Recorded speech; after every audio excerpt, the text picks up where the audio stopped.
लोकसभा चुनाव का सियासी संग्राम आखिरी चरण तक पहुंच गया है। अब बस 1 जून को 7वें चरण का आखिरी मतदान होगा। उसके लिए सियासी दलों ने अपनी पूरी ताकत झोंक दी है। इस आखिरी चरण में हर सियासी दल की नजर यूपी के पूर्वांचल पर टिकी है, जहां बीजेपी की असली अग्नि परीक्षा मानी जा रही है। और इसी पूर्वांचल की एक सीट है बलिया, जहां की बगावत जितनी मशहूर है, सियासत भी उतनी ही मशहूर है। पूर्व प्रधानमंत्री चंद्रशेखर के जिले में लोकसभा चुनाव की सियासी तपिश आसमान पर है, जहां एक ओर बीजेपी पूर्व प्रधानमंत्री चंद्रशेखर के पुत्र नीरज शेखर को उम्मीदवार बनाकर बलिया में जीत की हैट्रिक लगाने की जुगत में जुटी है, तो दूसरी ओर समाजवादी पार्टी ने ब्राह्मण बिरादरी के सनातन पांडे को उम्मीदवार बनाकर बड़ा दांव खेला है। बीजेपी पूर्व प्रधानमंत्री चंद्रशेखर की विरासत को भुनाने में जुटी है, तो समाजवादी पार्टी ब्राह्मण को उम्मीदवार बनाकर ब्राह्मण, यादव और मुस्लिम मतों के सहारे बीजेपी के विजय रथ को रोकने की कोशिश में है। ऐसे में यहाँ का जातीय समीकरण समझना काफी अहम है। बलिया के जातीय समीकरण पर नजर डालें तो करीब 19 लाख मतदाताओं वाले बलिया लोकसभा सीट पर सबसे ज्यादा ब्राह्मणों की आबादी है। यहाँ 15% ब्राह्मणों की आबादी है, वहीं 13% राजपूत वोटर्स हैं।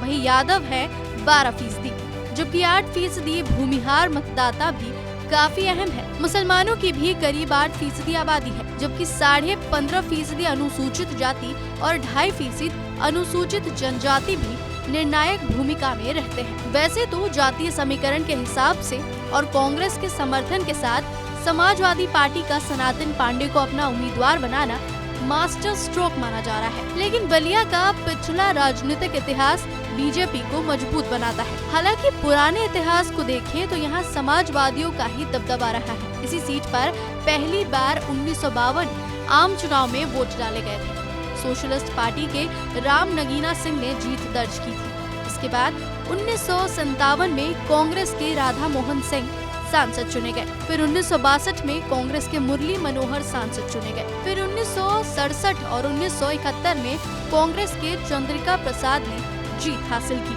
लेकिन आपातकाल के बाद बलिया कांग्रेस के लिए काल बन गया और युवा तुर्क के नाम से मशहूर चंद्रशेखर ने राजनीति में एंट्री की और जनता पार्टी के टिकट पर 1977 और 1980 में जीत हासिल की। हालांकि 1984 में कांग्रेस के जगन्नाथ चौधरी ने जीत को अपने नाम किया, लेकिन उसके बाद कांग्रेस का पंजा बलिया में कभी नहीं लहराया।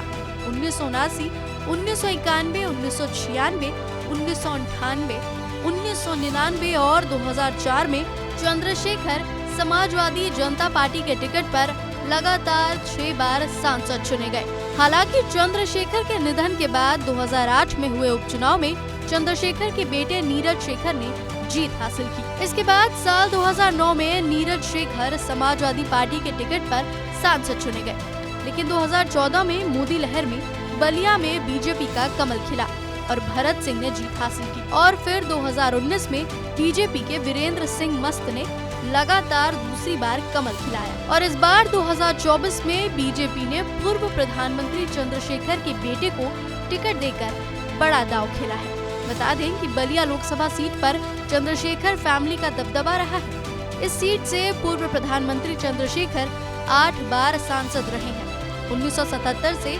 2004 के बीच सिर्फ एक बार 1984 में इंदिरा गांधी की हत्या से उपजे आक्रोश के कारण वो चुनाव हारे थे।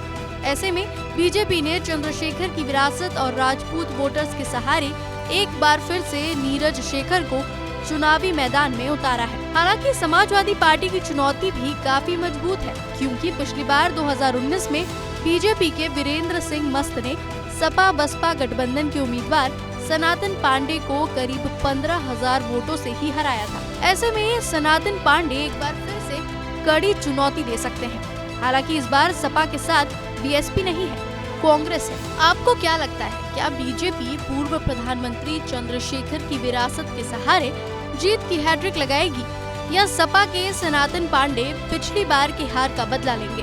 बागी बलिया में किसका पलड़ा भारी है, ये हमें कमेंट कर बताएं। और लोकसभा चुनाव से जुड़ी तमाम बड़ी खबरों के लिए देखते रहिए एबीपी लाइव।